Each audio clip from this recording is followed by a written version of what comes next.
আসসালামু আলাইকুম, কেমন আছেন সবাই? আলহামদুলিল্লাহ আমিও ভালো আছি। আর এই যে আমরা রেডি হয়ে গিয়েছি, এখন আমরা বাইরে যাব আমার দুই সন্তানকে নিয়ে। আজকে তাদের ছিল বার্থডে, দুই জনের একদিনে নাই, একদিন আগ পর। আর আমরা একদিনেই সব আয়োজন করব ভাবছিলাম আগে থেকেই।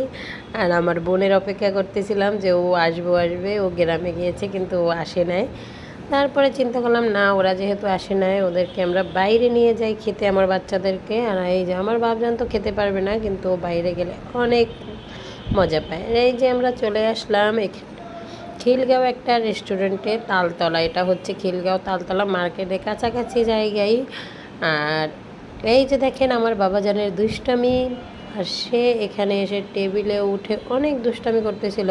ওর বাবাকে আমি বলতেছিলাম ওকে নামিয়ে দাও, কিন্তু ওর বাবা বলতেছিল না, ও খেলেও ও এখানে নাচ করতেছিল। আর আমার কিন্তু ভীষণ ভালোই লাগতেছিল আমার বাবার এই দুষ্টামিগুলো দেখার। এখানে আমার মেয়ে খাবার অর্ডার করা হয়েছে, তার অপেক্ষায় ছিল। আর আমি কিন্তু আমার ছেলের ভিডিও নিচ্ছিলাম। আমার মতো মনে হয় সব মারাই এমন করে। আবার কেউ বলবেন না ছেলেকে নিয়ে বেশি বেশি করি, আসলে ছেলেটা হচ্ছে অনেক আদরের একটা সন্তান। কারণ তাকে দুনিয়া দেখানোর জন্য আমি কবরের আশপাশ থেকে ঘুরে আসছি। কারণ আমার বাপজান যখন আমার পেটে ছিল আমি এত পরিমাণে অসুস্থ ছিলাম, আবার সবাই বলতো আমার বাচ্চা সুস্থ হবে না। মানসিক যন্ত্রণায় ছিলাম, শারীরিক যন্ত্রণায় ছিলাম, মানে সব কিছু মিলিয়ে একাকার। তারপরে আলহামদুলিল্লাহ আমার বাচ্চা সুস্থভাবে আল্লাহ আমার কাছে দিয়েছেন। আলহামদুলিল্লাহ, আলহামদুলিল্লাহ, আলহামদুলিল্লাহ।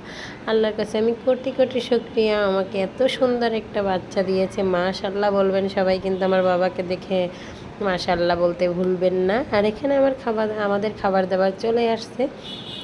আর এবারে কিন্তু আমরা দোসা অর্ডার করছিলাম, মান্নার আব্বু আমি। এবার এই প্রথমবার খেয়েছি, এর আগে খাইনি। আর আমরা চেয়েছিলাম ট্রাই করে দেখি কেমন লাগে। মোটামুটি লাগছে, এত ভালো না।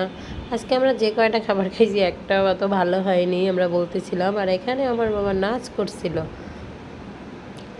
এই যে তার নাচ দেখে সে দোসা খাচ্ছিল আর নাচ করছিল। আর তার দুষ্টমির তো শেষ নেই বললেই চলে।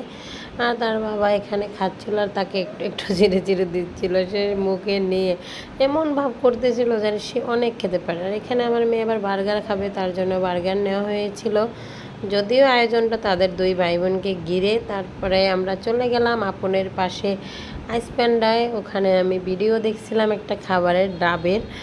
ওটার নামটা আমি ভুলে গেছি, খাবারের নামটা। আমরা ওই খাবারটা অর্ডার করে আবার অপেক্ষায় থাকতে হয় অনেকক্ষণ। আর আমার বাবা এখানে মিউজিকের সাথে সাথে নাচ করছিল। আর দেখে তো আমরা দুজন পুরো হাসতেছিলাম, তার আশেপাশে যারা ছিল তারাও হাসতেছিল ওর নাচ দেখে। এই যে দেখেন সে কী করতেছে।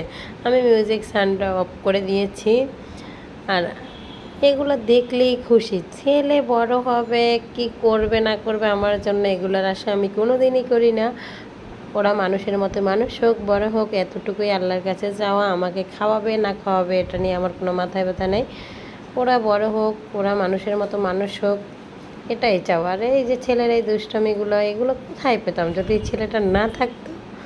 আর তার সব দুষ্টুমি আমার ভালো লাগে। আর সে যদি দুষ্টুমি নাও করে তাহলেও আমার ভালো লাগে না। অনেক সময় বাসার মধ্যে আমি বিরক্ত হয়ে যাই, ওর বাবাকে ফোন দিয়ে বলি যে এত দুষ্টুমি করে ছেলেটা, আমার ভালোই লাগে না, আমার জীবনটা তেনা তেনা হয়ে গেছে। এরপরে আমার মনে হয় যে না, আমার ছেলে দুষ্টুমি না করলেও আমার ভালো লাগে না, মনে হয় ও অসুস্থ না কি, এরকম মনে হয়। যাক, বাহিরে নিয়ে গেছি, ছেলে অনেক মজা করেছে, মেয়েও অনেক মজা করেছে। আর আগাম আগামীকালকের অপেক্ষায় আছি আমরা, কারণ কালকে তাদের কেক কাটা হবে। আমরা আজকে কেক আনি নাই, কারণ আজকে আমরা খাবার দাবার খেয়ে ফুল, এখন কেক কাটা যাবে না। তারপরে তার খালামণি এবার বলে দিয়েছে সে যখন আসবে ঢাকায় তখন তাদের জন্য নাকি আবার কেক নিয়ে আসবে। কারণ মান্নার তো খুবই মন খারাপ ছিল, খালামণি আসবে না, বারবার বলতেছিল আম্মু খালামণি কবে আসবে কবে আসবে। এক পর্যায়ে আমি রেগে গিয়ে বলছি ওরা আসে নাই, তুমি এত কেন ওদের জন্যই করো।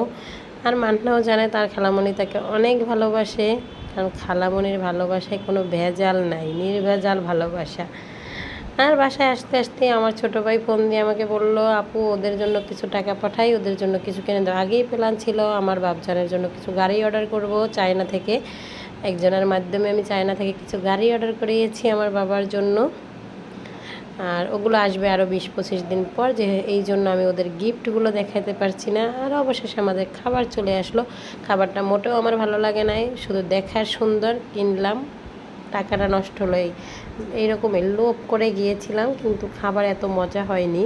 সবাই ভালো থাকবেন, আল্লাহ হাফেজ।